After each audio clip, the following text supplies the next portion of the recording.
from the outside looking in, this doesn't make any sense. Like, what is a black mask notorious weapon? No clue. No one knows. Hello, everybody, and welcome to Talk About, the show where I, your host, Alex Brown, talk about whatever it is I want to talk about. Whether it be the hottest gaming news or the latest and greatest game releases, Talk About is your one-stop shop for all of my thoughts and opinions on everything going on within the games industry. And, well, today we're doing news because, I don't know if you've noticed, I've missed about 2 weeks of nothing. There's been nothing for the past 2 weeks because, hey, the holidays, turns out I was really preoccupied with the holidays. I didn't expect to be. I fully intended to still do content during Thanksgiving week, but then it all just got so out of hand and I was busy with, like family stuff. You know how it goes. And also, I now have a puppy. So that's something that I did not expect. It came very much out of nowhere and has been taking a lot of my free time away. Yeah, I don't think it's very good for my health. This is a puppy, mind you, a puppy that is not potty trained. So, yeah, lots of attention is needed to be given to that puppy. But yeah, not good for my health. I've lost sleep over this puppy, lost productivity, like what's next? The war on drugs? Who knows? Anyways, though, we're here to talk about the news. But before we do that, let's talk about some quick channel updates. Like I mentioned just then, I was absent because, yeah. But that one thing that I was talking about behind the scenes that is going to go hand in hand with making the video essays higher production value, give them a higher production value sort of thing, that is almost done. So that means the next video essay is also almost ready. It's not almost ready. I would still have to record some things for it and then edit it together. I do definitely think it will be out before the end of the year. Okay, so you can mark me down for that. Hopefully. I'm not gonna promise it, but I think it will be. Okay. But yeah, we have news to get to. Okay, there's been a lot of news in this past 2 weeks apparently. It doesn't feel like I've been gone for 2 weeks, but yeah, there's some news. Let's start off with this first bit of news here, which is I'll put in the small window. Fallout first look. This is how the world ends, with a smiling thumbs up, which is basically just the setup for Fallout, the TV show on Amazon Prime that comes out April 12th. Has some first looks, and basically we're just going to look at it because obviously this is a TV show write-up, not necessarily a games reporting thing, where on a games report you usually get just the gist of the news and it's all right there for you. But this is like interviews and stuff, all that, which all go hand in hand to making me so excited for this show. If you aren't, why aren't you? Let me know in the comments below, and if you are, you're right there with me and I appreciate you. But yeah, as you can see here, Fallout, let's read some of this because we got to read something. Fallout often looks like the distant past, but it's really the far off future, and actually it's the end of life as we know it.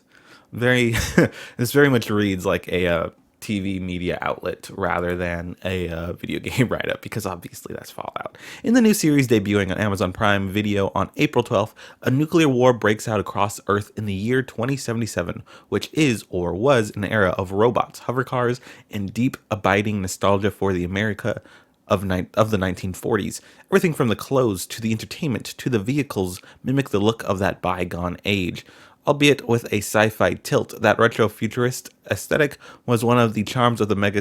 Okay, you know what? We're not gonna continue reading this because Earth in the year 2077, which was an era of robots, hover cars, and abiding nostalgia for the America of the 1940s.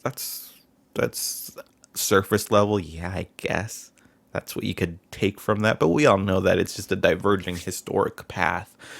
But anyways, let's just look at these pictures, right? So here we have, this is a good stuff. This is a good part to read. But mass extinction is just the starting point for Fallout, which was developed for TV by Westworld creators husband and wife Jonathan Nolan and Lisa Joy. After the incendiary mushroom clouds, the story flashes 219 years. How did humanity fare over those blighted 2 centuries? Lucy, one of the lead characters played by Yellow Jacket star Ella Purnell, who I also believe is the voice actress for Jinx on Arcane on Netflix, which if you haven't seen that, you should. And Netflix, if you are watching this, put it out in 4K. What are you doing? Come on. She has lived her entire life inside a subterranean vault where every need and want has been satisfied while generations and generations await the day when it is safe to return to the surface. I added a bunch of words there. But yeah, as you can see here, come on. This is Fallout if I ever saw Fallout. Was this Vault 33 perhaps? Fallout, look at that. Super Fallout stuff. I do suddenly feel the urge to buy a vault suit before the prices go up. Also, you can see the Pip-Boy right there. Give me 1 second. I already have a Pip-Boy, as you can see, from the year 2015 when Fallout 4 came out, the collector's edition. The Pip-Boy edition, I believe it was what it was actually called. But it was the collector's edition. Pip-Boy. Hell yeah. And that looks very much like the same one. They didn't overhaul it in any way. Or maybe that could very well be. Hold on. Let me look at this. Let me look at the comparison. There might be a better shot of this later. I don't know. But it definitely looks... That might actually be the Fallout 3 Pip-Boy. Without the Pip-Boy glove, though. I do like this one more. What is this one? The Pip-Boy 3000? I don't know. I like this one more because you don't have the glove. But this one doesn't have the glove either, by the look of it. Either way, we're going way too much into this. But yeah, very cool. Let's continue on. La-di-da-di-da, la-di-da-di-da. They're talking about Lucy's character, how she's naive. There's an ad. Oh, actually, no. That's also, that's a part of why I am. These two are a part of the reason why I am looking forward to the show and believe that the show is going to be like really good, as opposed to another just adaptation of a video game that isn't great, because they did Westworld. And I mean, Westworld was hit or miss. I believe season 1 though was definitively them. I don't know if maybe season 2, season 3 they ended up like leaving the show or anything like that, but I do know for certain that season 1 people love very much, and I know that they were heavily involved in that, so that makes me feel like all of those talents are going to be put into this. And also, come on, look at this. I don't have a Brotherhood of Steel anything because I'm not really into the Brotherhood of Steel like that. Sometimes they're mean to me, I don't appreciate that. Fallout 3 wasn't my favorite as well, so that makes sense why I don't appreciate the Brotherhood that much. Because in New Vegas, they aren't very present, and then in Fallout 4, they're dicks. So, yeah. But it looks phenomenal. I mean, I don't believe this is CG. I think these are real props, which is insane. And we have some Brotherhood of Steel members, recruits, just looking at the vertibirds. Oh, and there's an airship. Yeah, wow, very cool, very cool.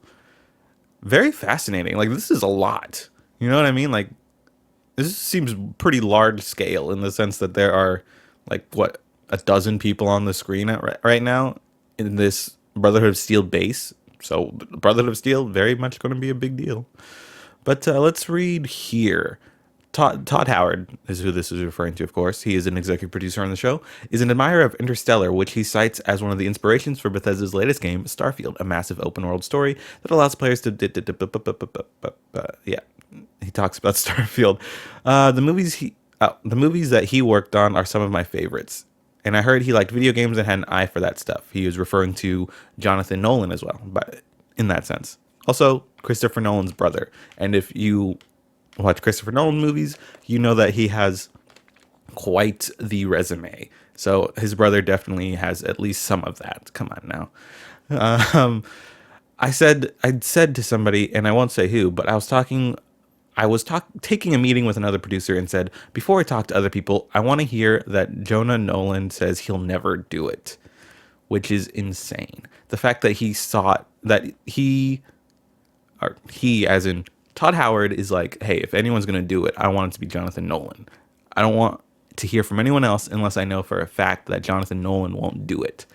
So that makes me feel like there's definitely a good relationship there with the games and the series as a whole, which is great. Also, wow. Also, this is the assault rifle from Fallout 4. So check that out. I believe this game takes place in LA. So it's very fascinating that, yeah, very fascinating. Because, yeah, it's a different coast than, wait, no. Washington's over there. And so is Boston. And then we're going to go all the way over here. We're closer to New Vegas, really. You think New Vegas? We're going to see New Vegas? That'd be amazing. Maybe not in season 1. But, yeah, there's a Brotherhood of Steel member as well. Good times. We're just going to look at the rest of these because it's cool stuff. Wow. Whoa. This looks great. Supply. This is where you get your supplies. Crashed airplane. A little settlement going on. She has a Vault-Tec backpack. That's adorable.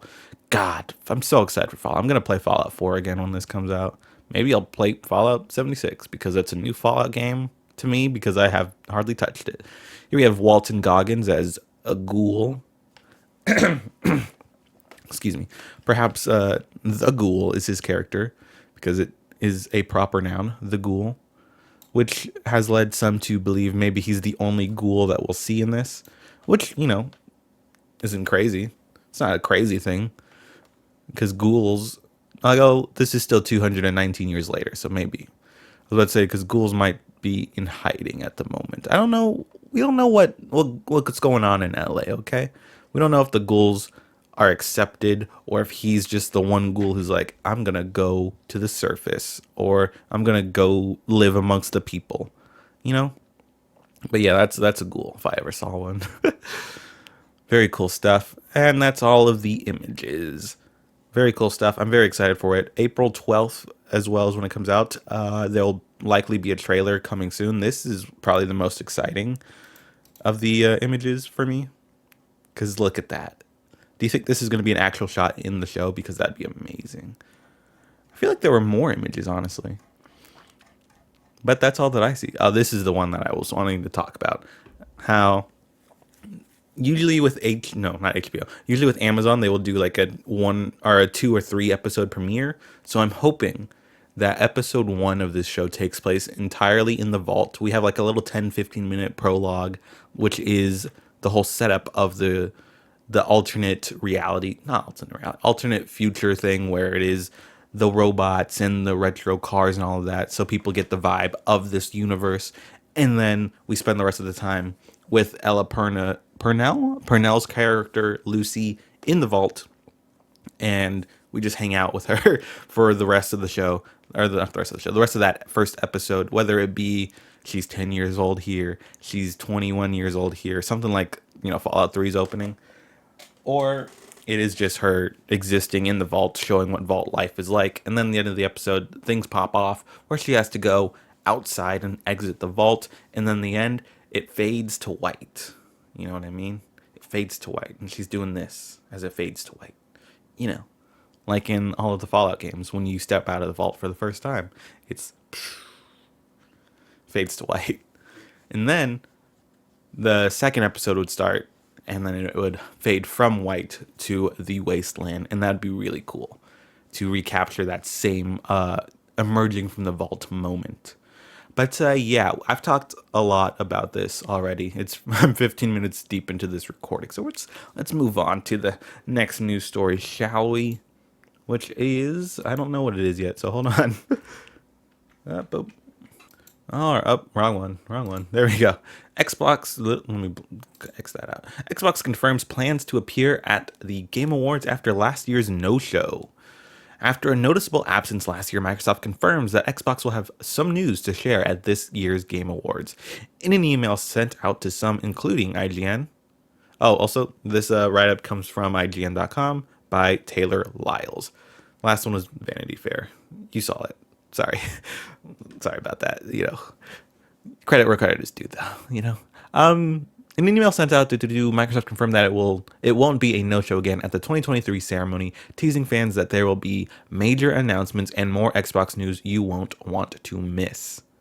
While Microsoft did not explicitly say what type of new Xbox news would be at the event, the company has many games in development, and it recently acquired Activision Blizzard after a lengthy process.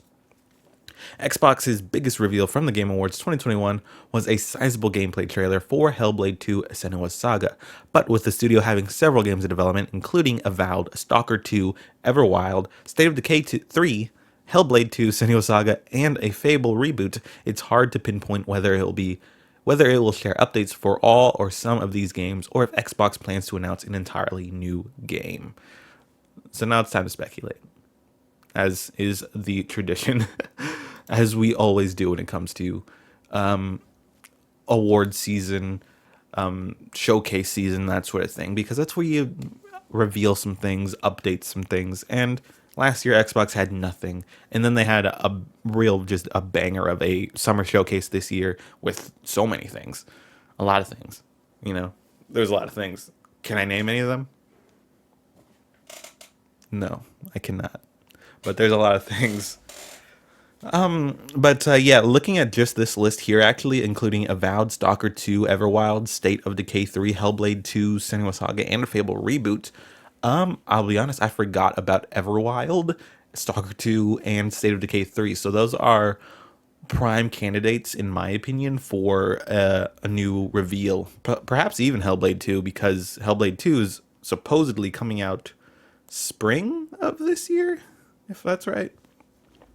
Give me 1 second while I do some researching. But if I'm not mistaken, Hellblade 2 is supposed to come out at the end of Q2-ish. Hellblade 2. Because I think at the end of it said summer? Let's see. There you go. You can see it. Most replayed. Let's see. Or does it just say 2024? It just says 2024. But based on everything that they showed, people are assuming it's the first half. So if it is the first half, then the Game Awards would be a perfect place to unveil that release date, because if it is the first half, there's no other point where they could do a big showing for that release date, because the summer showcase is in summer. And so the release date probably would have happened by then. But don't look at everything else. But yeah. So Hellblade release date could very well be a potential there.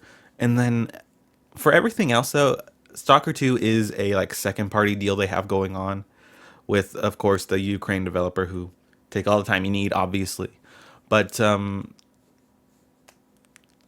don't know when that's supposed to come out. What if I click on it? What if I click this link? Where does this take me, IGN? Q1 2024. It sounds like it has something in... It has a released window, at least, so that could be a good time to unveil a release date. Lots of good options, but if I were a betting man, I would say Hellblade release date, and then anything else that they would want to show, they would just hold until the summer showcase, because their summer showcase this year rather, really good time, and I'd imagine they want to keep that momentum going. But last year, of course, at the Game Awards, they were noticeably absent, and they might want to change up, fix that narrative, and just have a big blowout here as well. And if that's the case, hey, maybe let's see Everwild, maybe let's see State of Decay 3, because we didn't see them at the summer showcase. So where were they? The people who were absent at this year's summer showcase, they could show up here, and that would make sense. That would make a lot of sense to me. But yeah, it's just pure speculation, and I'm just glad to see that will be the case this year, because yeah, as a primarily Xbox player, I was a little bummed out that there was no Xbox announcements going on at the Game Awards, which is the second biggest, maybe the biggest games area media thing going on. It's that or Summer Games Fest, of course. But yeah, we'll see what happens, because the Game Awards are next week. Speaking of the Game Awards, okay, get out of my face, advertisement. The Game Awards has considered adding Best Remake, Best Supporting Actor awards. This comes from Video Games Chronicle, written by Chris Scullion. The Game Awards host and producer Jeff Keighley says he's been considering other awards to add to the show, including Best Remake and Best Supporting Actor. During a recent Twitch Q&A, Keighley was asked if there were any plans for new award categories at the Game Awards. Keighley replied that while there are no new categories this year, the idea of adding new categories is regularly discussed. Nothing new this year, he said. I've seen people online saying, why don't you have a best DLC category? Which is kind of like the ongoing game category, which between you and me, I don't buy at all. I don't think that is what that is for, but whatever. Typically, that's been live service games, but this year Cyberpunk 2077 is nominated. When people ask why it's nominated, well, because they have improved the base game in a big way with version 2.0 and Phantom Liberty. So that's sort of in that category, which I do buy. I do buy that, but I do think that best DLC and best ongoing is like very separate in my opinion. Cyberpunk, of course, had DLC and updates. The updates is what makes it go into the best ongoing, but Phantom Liberty would be put into best DLC in my opinion. But also, I don't think that there's enough big DLC that would, what do you call it? That would make it. There's not enough big DLC, impactful DLC to warrant having a whole section, a whole award dedicated to it. I don't think so, at least. But continuing here. The other thing people always ask is why don't we have a best remake or remaster category? We've talked about it. I think the question is, are there 5 amazing remakes every year? The answer is no, by the way. Some years there are. There were some amazing ones this year. Obviously, Resident Evil 4 is nominated for Game of the Year. Excuse me. Dead Space, a bunch of other good ones that came out this year. Is that a comma? I guess that's supposed to be a comma. I don't know. That sentence was structured weird. Maybe it's my bad. I'll try it again. Dead Space, a bunch of... Dead Space... I feel like it should be an and. Dead Space and a bunch of other good ones that came out this year. It's just a weird sentence. And the question also then is, would those remakes not be eligible for Game of the Year?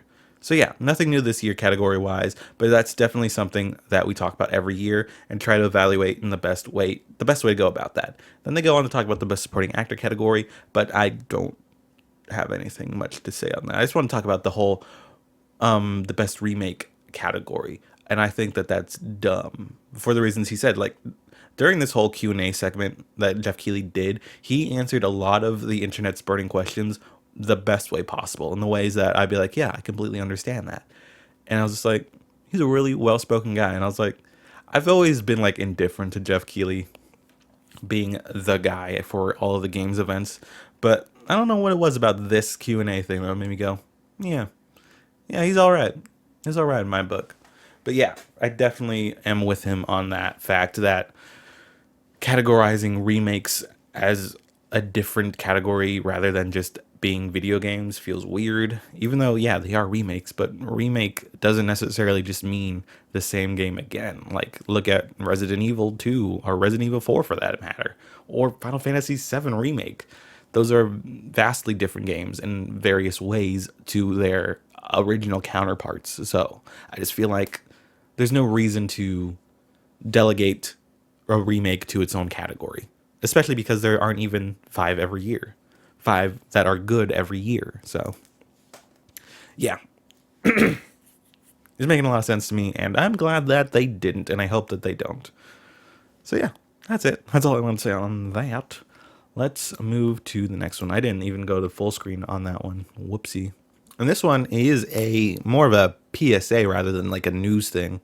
And also, I don't know if by the time this video comes out, if it will still even be relevant or accurate. But we go to Insider Gaming.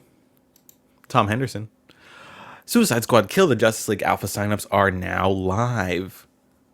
It might not be live anymore because when this comes out, it's the day when this alpha test is supposedly going to start. But hey, I put it in the doc. I'm still going to talk about it. And because I want to talk about Suicide Squad a little bit.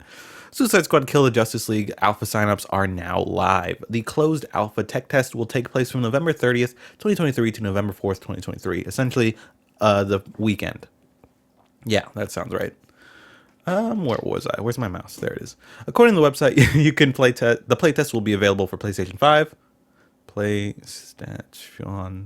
interesting. PlayStation 5, Xbox Series X and S, and PC. You can sign up for the Suicide Squad Kill the Justice League alpha on the game's website. Participants will need to sign a non-disclosure agreement, which prohibits them from posting any images or gameplay of the game, including any text-based impressions. The alpha test announcement comes just days after the game's pre-order bonuses and gameplay was announced online. Earlier this year, it was announced that the game would be pushed back to a February 2024 release after rumors that the game wasn't ready. And then they go on to talk about, stuff. Actually, let's read this stuff. Let's actually read this because it seems interesting. These are the different editions of the game. The standard edition, which is $69.99, and the deluxe edition, which is $99.99. The full game, or the standard edition, comes with the full game, post-launch seasonal updates, and earnable characters. I didn't know that they confirmed that there's going to be new characters in this game. That's awesome.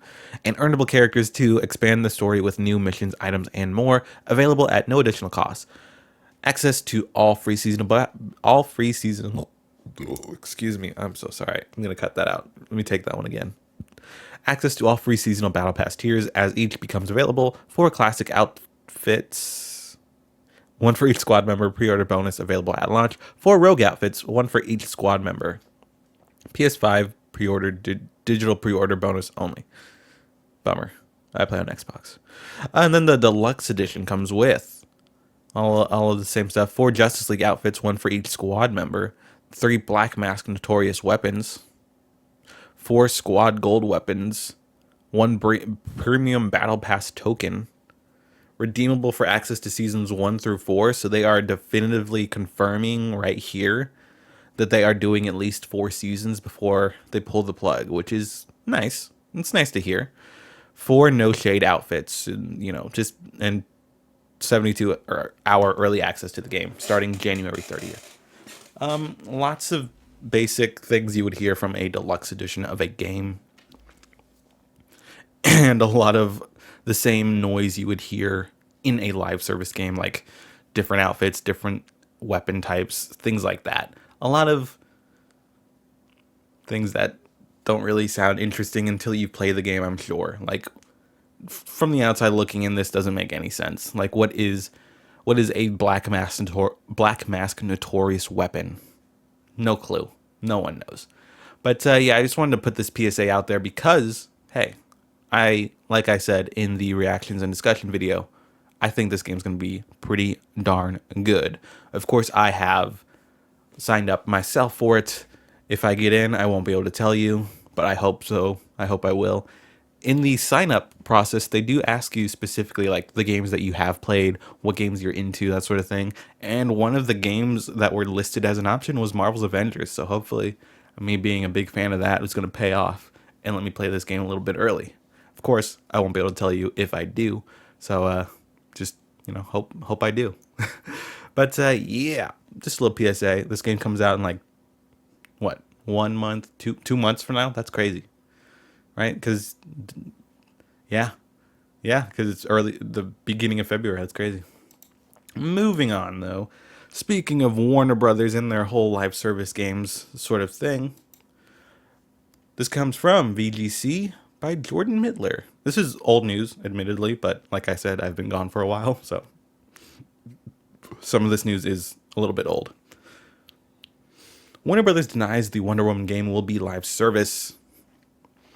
Warner Brothers Games has denied that its upcoming Wonder Woman game will be live service. It was repetitive. As reported by WCC FT Tech, or FTech, I guess, not FT Tech. Earlier this week, a job ad for lead software engineer gameplay at Monolith Productions suggested that the upcoming superhero game could have live service elements. Join the Wonder Woman team and help bring an iconic DC superhero to life, the listing reads. While the job requirement lists the typical experience expected from an applicant looking to work on a AAA game, one of the qualities in the nice-to-haves section refers to live services.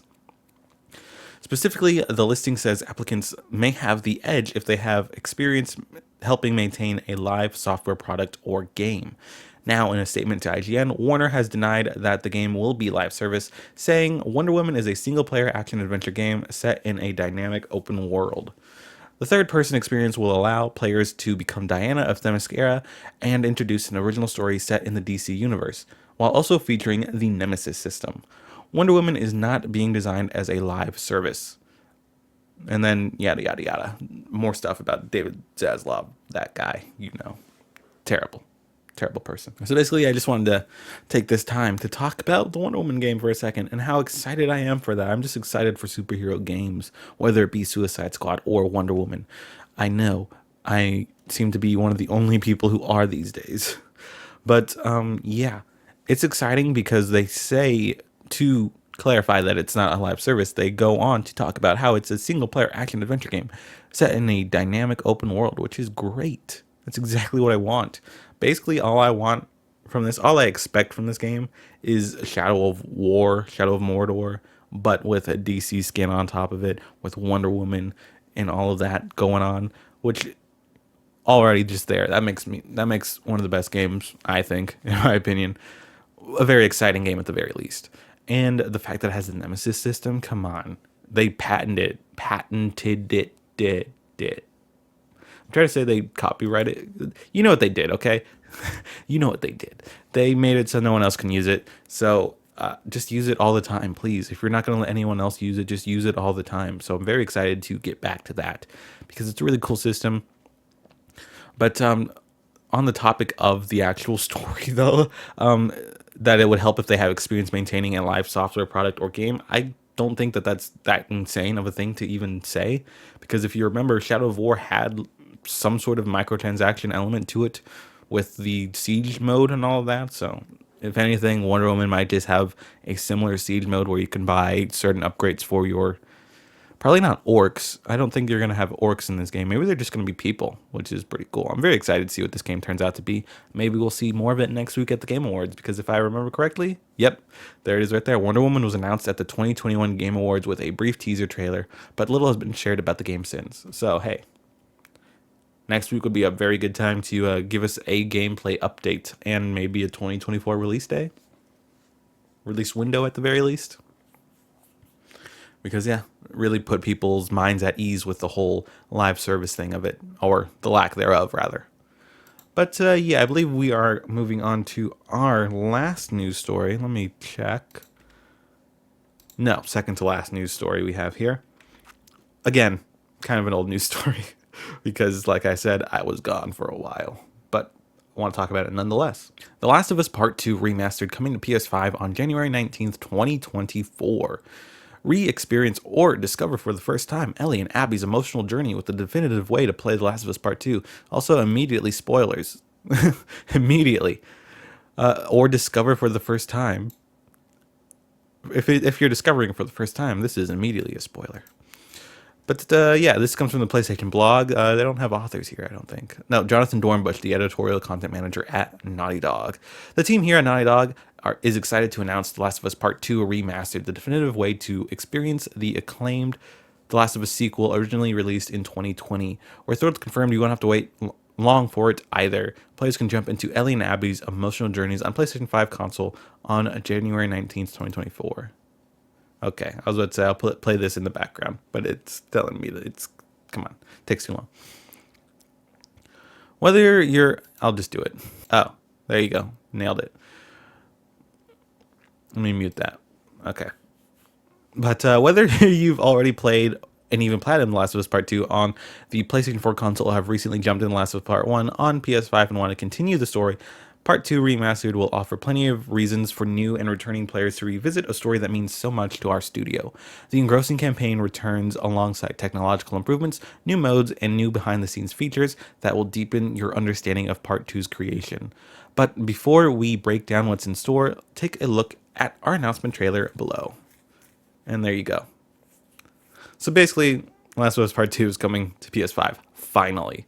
Which seems insane, because if you remember in 2013, The Last of Us, not The Last of Us Part 1. The Last of Us came out on PS3 in 2013, and then the very next year it came out on PS4, which was, great for those people, Wow, this is really showing a lot, isn't it? This announcement trailer seems like it has spoilers. Anyways, like I was saying, so it took a really long time for this game to make its way to the PS5, because for me personally, I own a PS4, so I have yet to play this game. And The Last of Us Part 1, rather, are just The Last of Us. I consider one of my favorite games. So it seems insane that I haven't played this. Obviously, I know all the spoilers because I ain't own a PS4, so I didn't think I was ever going to play it. I was just like, that's fine. I'll hear about it from other people. But now that it is coming out to PS5, which I do own, I'm going to play it. And yes, I do know that I could play the PS4 version on backwards compatibility, but I wanted to play the PS5 version of it, not just a PS4 version that, PS4 version is what, 60 frames per second at 1080p? I don't know. I really don't know. I haven't played it. I own it, but I haven't played it.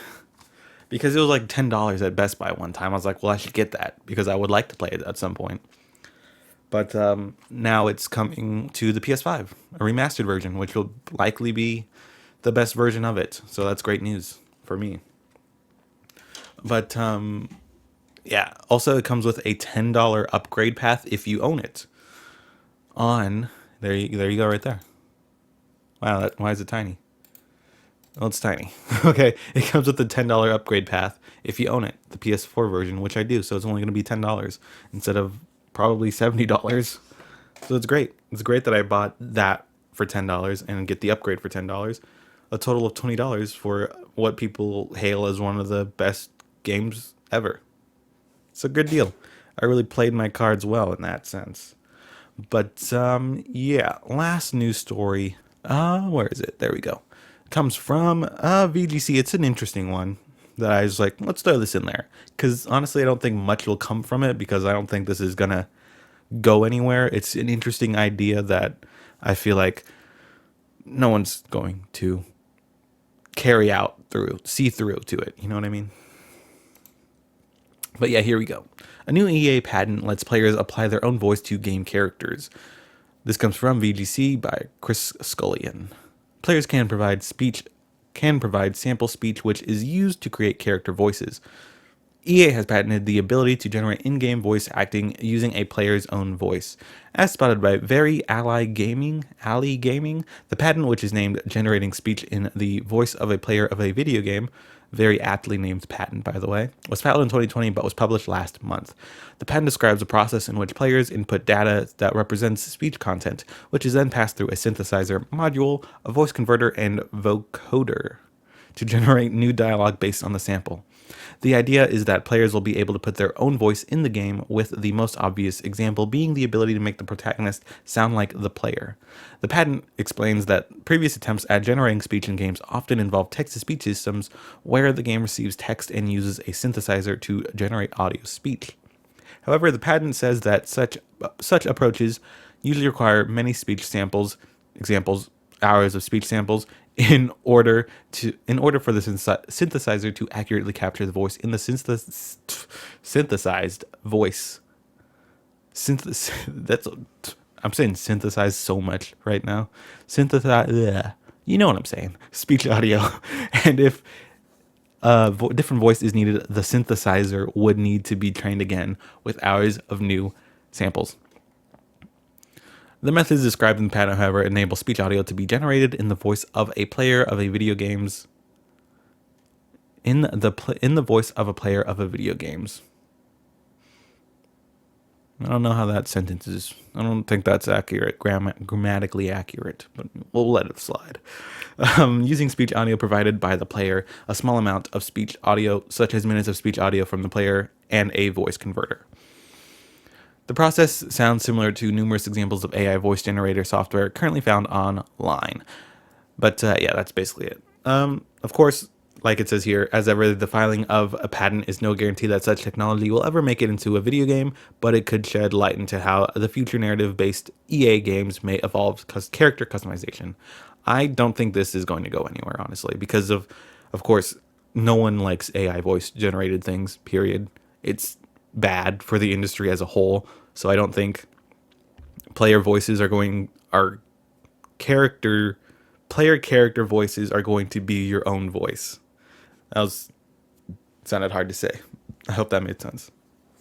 But yeah, I just feel like that's not the route anyone wants to go, because of course, when it comes to AI synthesized voices, they don't have nearly the same amount of emotion or impact as an actual voice actor would have. And EA being, specifically BioWare, having those character-driven stories and all of that with all of these other characters you talk to and all the emotional beats, it just wouldn't work, I don't think. And it's no different than me just yelling at my TV what I'm saying. So I don't think that's going to go anywhere. But I just wanted to slide that in there because it's interesting. I think that's something that EA was looking into at the very least. I don't think it's going to go anywhere. Maybe. No. No, that wouldn't make any sense. I was about to say maybe in a multiplayer sense, but at that point you're just using mics, so it is your voice anyways. But yeah, that's it for this week of news. We did it. First week back in like 2 weeks apparently. Crazy how time flies. But yeah, that's it. I should consider figuring out better outros because if you stick around this long, you'll know.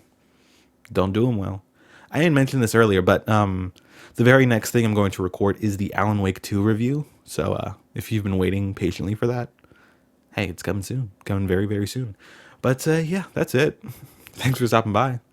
What news story spoke to you the most? What do you think about it? The news of the past 2 weeks? What do you think about it all? Let me know in the comments below. And if you like this video, hey, prove it. Hit the like button. That'd be great. That helps out so much more than you probably think it does. All of it helps. But yeah. And subscribe if you haven't, especially if you haven't. You should, especially because if you're hearing this part and you watch the whole video and you haven't subscribed, just stick around. You might like it here. But yeah, hey, that's it. Until the next episode to TalkAbout, which is going to be very soon because like I said, Alan Wake 2 review, very next thing I record, maybe later today. I might record it later today. It might not release later today. But yeah, that's it. Thanks. Until next week. Nope. Until the next episode. Stay safe and play some video games.